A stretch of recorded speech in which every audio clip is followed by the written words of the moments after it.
Hey, there's a book. I was just watching one of my favorite channels. It's called Transforming the Darkness. And it's hosted by this girl, Regan, who is just super plugged in all the time.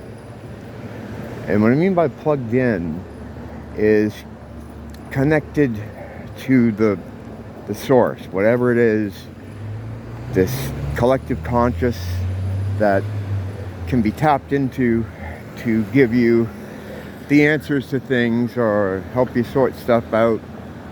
The place people get stuff from sometimes when they meditate. I seem to sometimes get stuff when I'm sleeping. It happens randomly.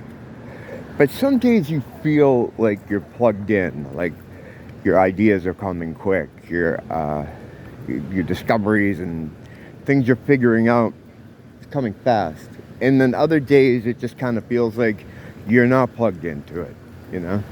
So it's like she is always plugged in, very plugged in.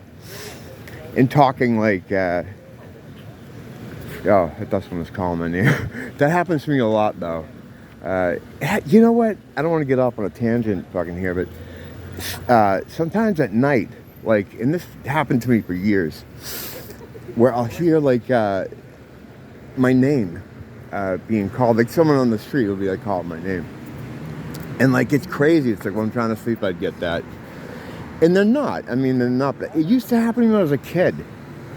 I'd come running out of my room, and I'd be yelling at my parents. I'd be like, what? And they'd be like, we weren't calling you psycho. So it's a weird thing, and it still goes on. I don't think it has anything to do with schizophrenia. Well, maybe it does. I don't know. But it's just something that was always, I've always had going on. It's just my name, you know? But it's not always the same way. Sometimes I'll hear different names I used to be called, or nicknames or things like that. I'll hear that, and there won't be anybody. There's no point to that, except that I just thought I heard someone call my name, so it kind of threw me off my game. But my totally pro game. Where is it? We're gonna cross the street here while I can. It's Friday night, so it's a bit. It makes it kind of tough sometimes when there's this many people around. This guy wants to hit me for some reason. I don't know why. Like he sees me coming, right? Or she does. But they're still rolling. Like, what are they?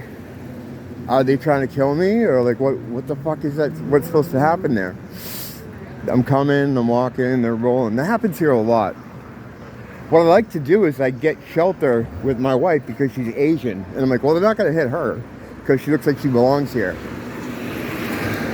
So I'll always kind of walk with her, and I'll put her between myself and traffic. You know, because you gotta look out for number one sometimes, you know. But getting back to what the fuck I started talking about, Transforming the Darkness is a great channel. I'll put a link to it below. This girl is lady. I never know what to call females now because people are so uptight. Well, she doesn't seem like the type, but woman, girl, Regan, she's great. Always plugged in. Crazy insightful, and it a lot of times it'll get me thinking about stuff. And she was talking about how, as this thing is happening, this mass ascension of consciousness, how we're kind of learning things from some source, and we're discovering things and beginning to understand things better. The speed it's happening is increasing exponentially. Things that I never would have thought that I'd have any idea of the mechanics behind. I now understand completely from just like a couple years ago. And a couple years from now, it's going to be that way for a lot of other things. The velocity and the volume are both being kicked up a notch, you know? So, but it got me thinking about, she was saying how as you go up in level, like air quotes, the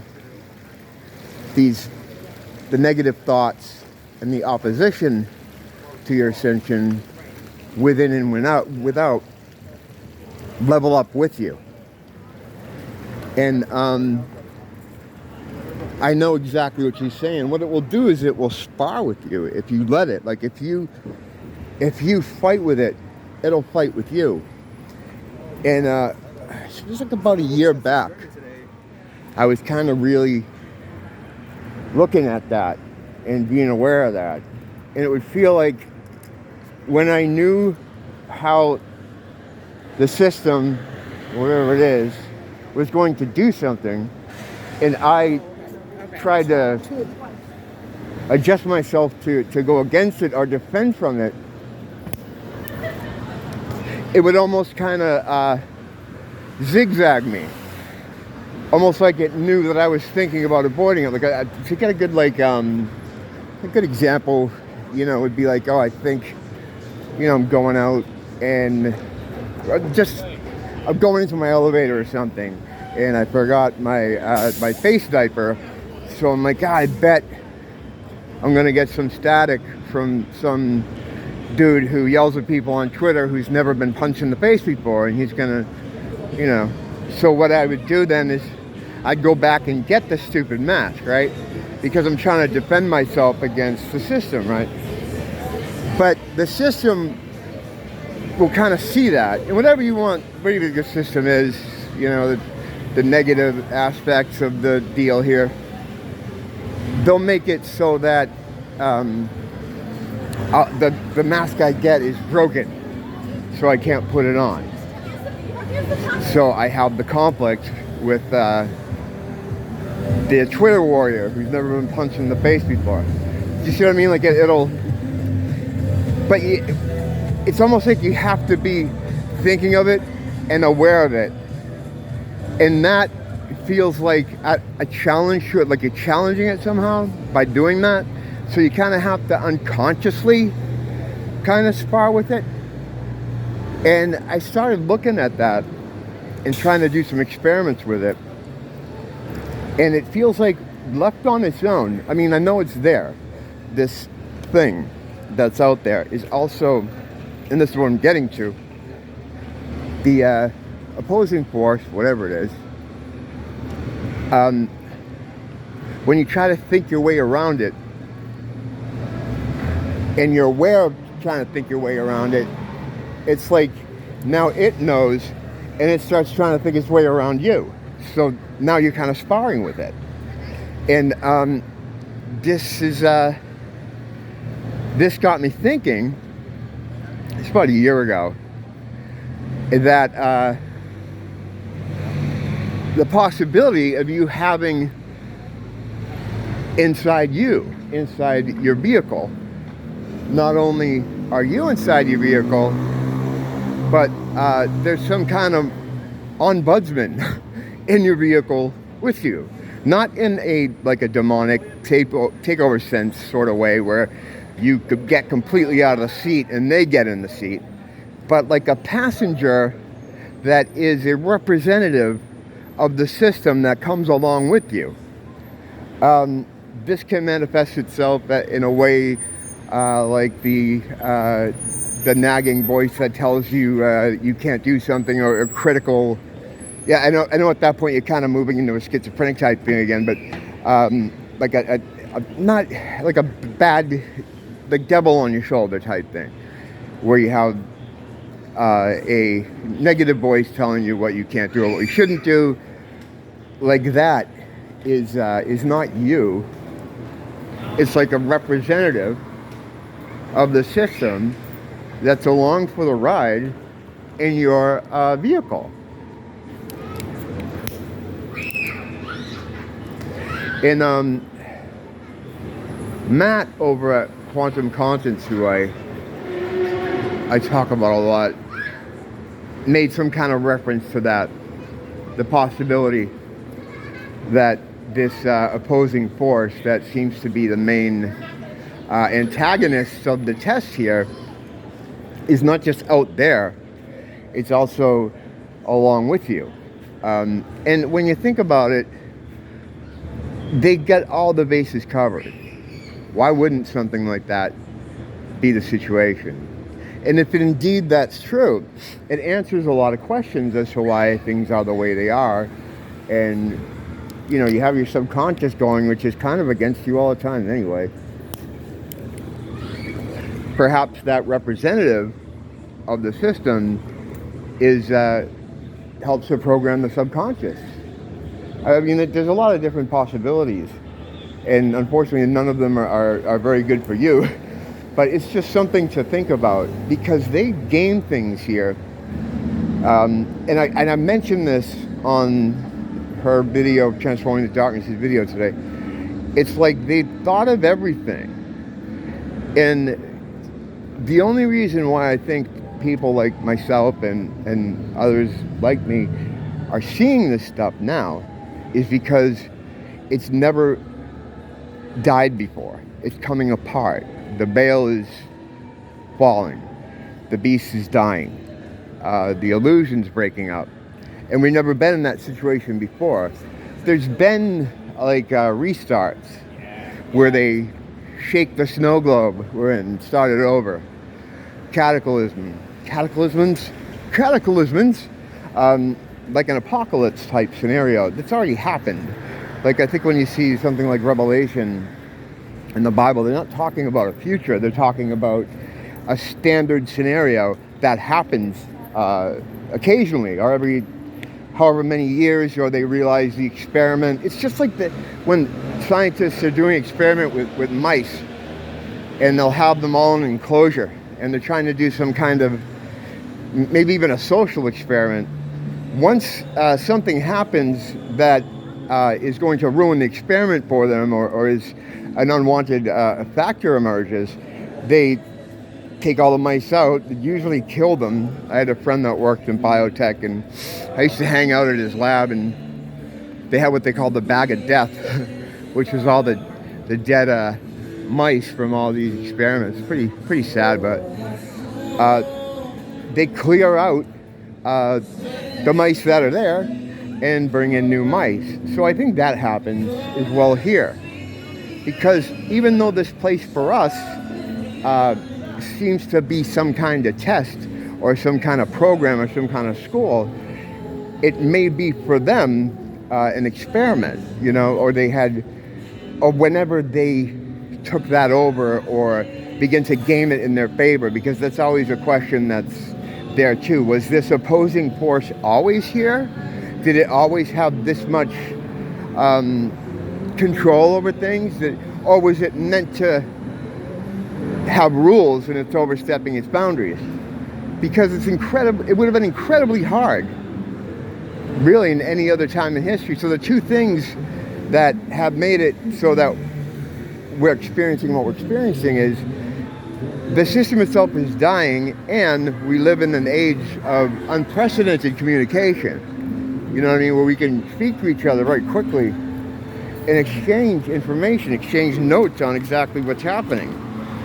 So there's that, you know.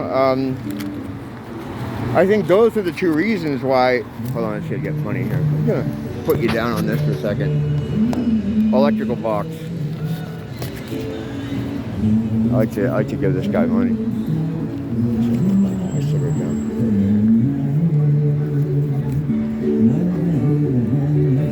Thank you.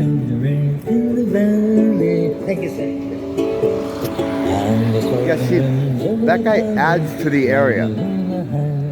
Here in this neighborhood, and of course it's a tourist area, so people are here to do tourism things, and that's fine, you know, they need that. But there's a lot of taking. There's a lot of taking in the spiritual sense, and there's a lot of parasitic behavior here. That guy adds something, he gives something, which is good. So you have to appreciate that, and if you can, reward that. Even if it's only like $1 or something. I like to do that. There's other guys like that too. There's a lot of grifts I don't understand though. Like they have Like there's this b-boy crew here. There's a couple b-boy crews here, but there's one in particular that every time I go by, nobody's dancing. They're just doing chants about the ATM. Like, we need your money. We need your money. And you can get it at the ATM. It's like, you guys, you gonna bust a move here? Or, you know, that the way this works is you do something, you know? And when you're right over here where this guy's playing music, there's this group of guys that hang out there that are homeless, and it's not nothing wrong with being homeless, but the type of homeless people out here aren't looking for homes. They've chosen a lifestyle of grifting and parasitic behavior. So right a few feet from that guy is this crew of guys that sit out there with the sign that says "Give us weed money" or something, and whatever. But a few feet from they're taking. You know, it's a parasitic. A few feet from them is him, who's, you know, he's got a good voice. He's playing some nice music, and he's always out here playing. Really does add to the area. I mean, it just shows you the dichotomy there, you know. So there's a lot of parasitic behavior here. So it's nice when someone actually adds to it. But yeah, so basically, to wrap this up, not only is the opposing force out there outside yourself, it's also riding along with you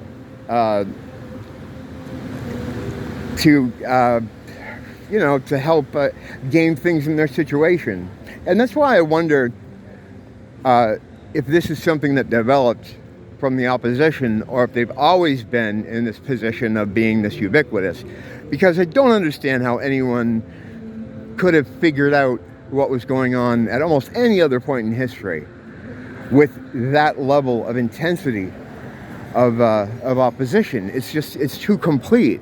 They thought of everything. I mean, everything. And we go into some of it. I've gone into some of it here and probably talk about a lot more about it, I'm sure. But yeah, so there is a possibility that you have a representative of the opposing team riding along with you in your vehicle. It could be the cause of a lot of chaos in your life, and a lot of self-doubt, and a lot of bad thoughts. So it's just something to think about. Don't blame the teacher, blame the school.